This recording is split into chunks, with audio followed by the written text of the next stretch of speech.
Okay, and we are back for the third part of the Cadash playthrough, and as you had seen the gnomes mention in part 2, that was the magical flower that could make this potion. The only thing I kind of question is, like, you pick up the flower, and then all of a sudden you have the potion. Did somebody have to mix it? And of course another big thing I see here is, it's a potion that shrinks you, but then when you go into the houses, all the people are like full size, which is kind of weird. And now you notice what I bought here is the last upgrade on the weapon and the little crown, which I'm guessing it's supposed to be some sort of helmet, but it just looks like a crown, and I really can't see how the armor class would be increased all that much. But as you could see her saying that the next continent was supposed to be already ravaged by this evil Baruch guy. And now it's a whole 100 to actually go into your inn. And as I was saying, that's a bit of a weird thing, that this is a gnome village, but all the people are full-size people. And right there, I actually just wanted to see if you actually like went past the city, it would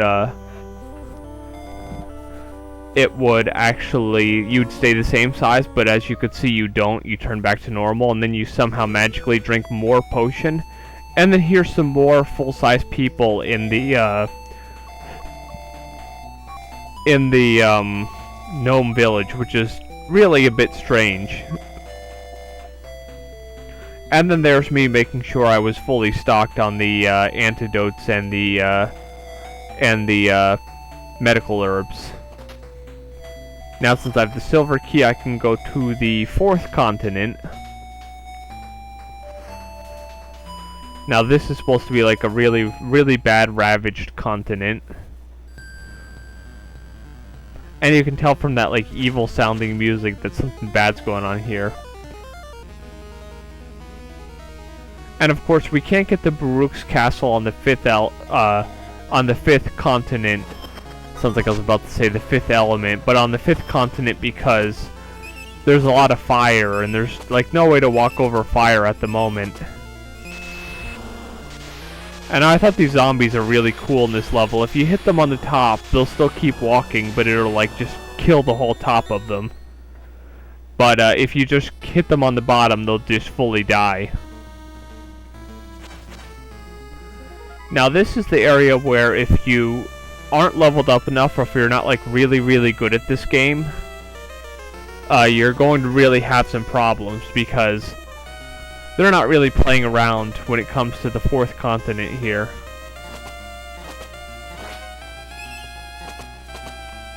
I can remember in my previous game, I don't think I was as leveled up as this.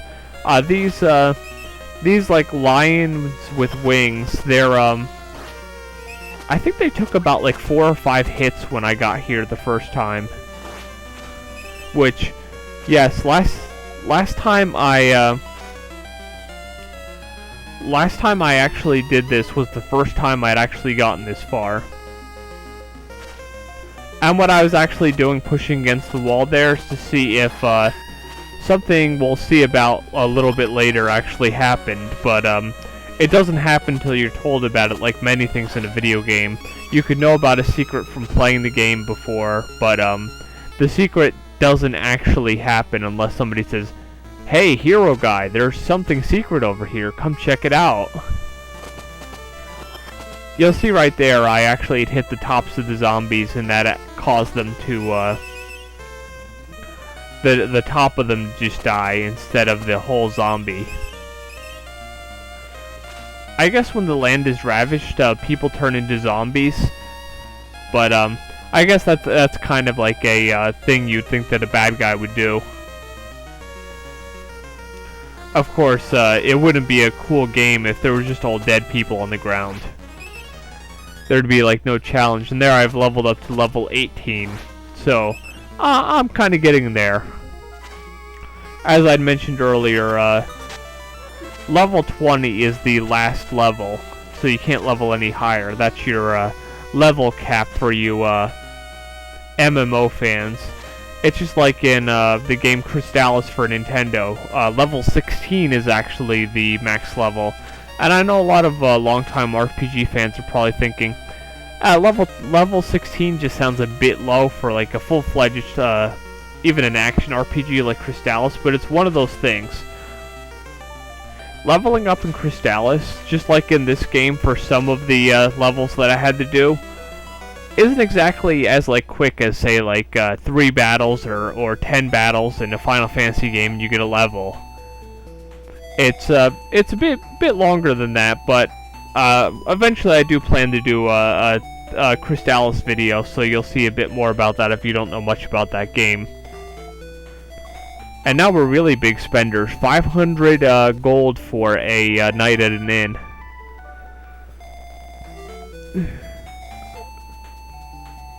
And of course, if you didn't guess already, that a woman told me that that castle that our character saw earlier was Brooke's castle, but you need to get this flute that the guy in the back just told us about that will actually let us get across the Sea of Flames, which until we do that, there's no way we're getting to that castle, because there's no way you could walk against fire and not die. Another armor upgrade for the priest, but the funny thing is, like, most of the things in the 6 items offered right now are for the fighter, so all I can say is he better have, like, serious armor by the time he gets here, or it's really not worth it. And now this is Abel's widow. You know, we saw Abel's grave earlier before those zombies. And he's supposed to have some sort of magical amulet. But what she wants us to do is actually put her amulet at his grave, so that's the next thing to do here. And then you'll get Abel's amulet, which will give you another ability. And since we're back at the beginning here, getting poked by the spears, of course, because I guess I just didn't care at that point. And of course, if you didn't notice, now the character has turned like a color of pink because yet another armor upgrade. That's the second armor upgrade, which is the last. There's actually one more helmet that you're going to see later.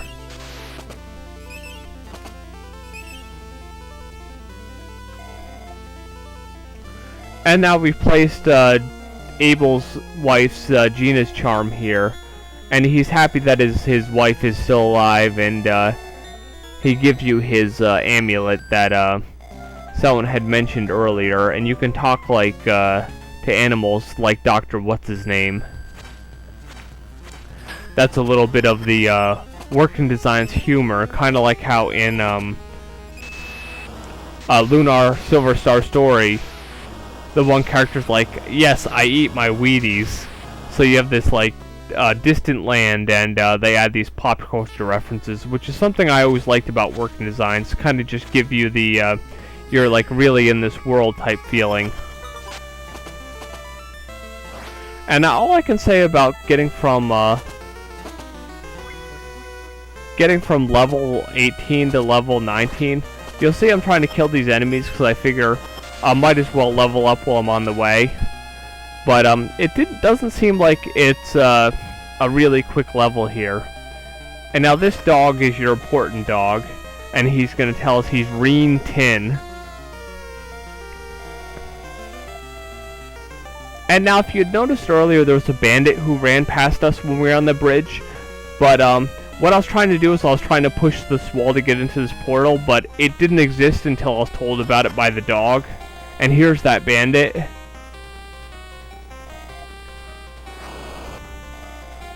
And now the fire elemental has appeared, but I don't know about you, but I think that kind of looks like the devil.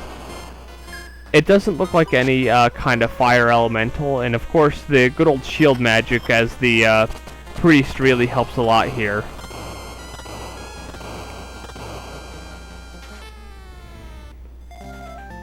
And now we have that magical flute that somebody had mentioned earlier, which will get us to the castle that Baruch calls home, so we can finally defeat the evil one. And basically what the flute does is it calls these like magical bridges that actually let you cross the land without a problem. Well, cross the fire without a problem. So now we have to go all the way back before Abel's grave, where there was that place where the character was like, I can see this castle. So we can get to the castle and defeat the evil one himself. And of course there was Abel's grave, and now here's where we have to use this.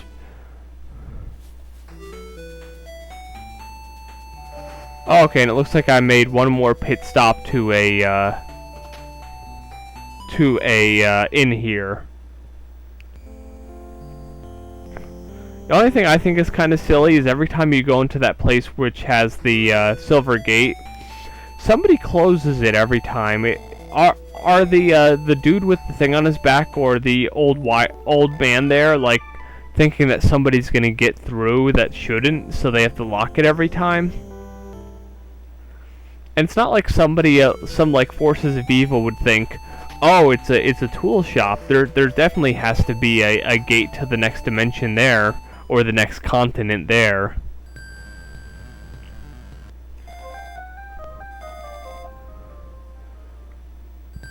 Now back to, finally to Baruch's castle. This is the fifth and final continent.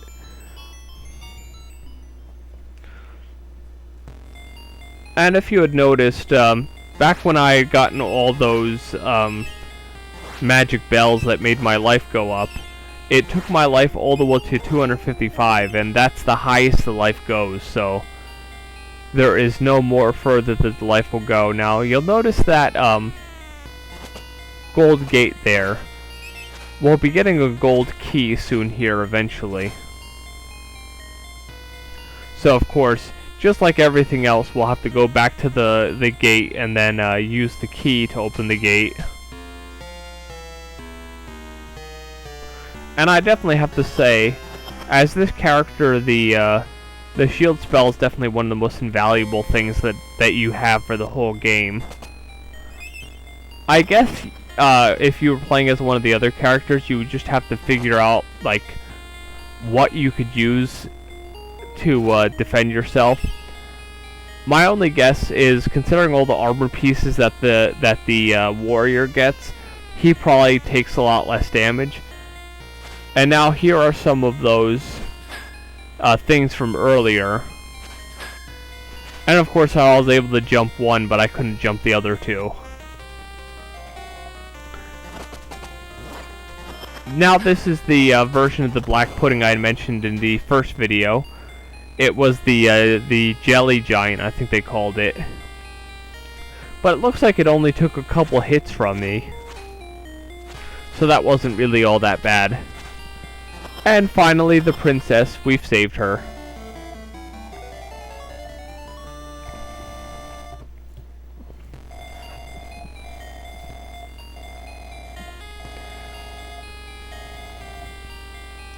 And my only guess is that she couldn't like give us any like token of her gratitude because like maybe the bad guy took anything she had away from her. But you know, it would have been kind of nice if she had some like prize for us after saving her. And you would actually think that Baruch himself would have actually been guarding her to make sure like no hero came along and just took her out of her chains.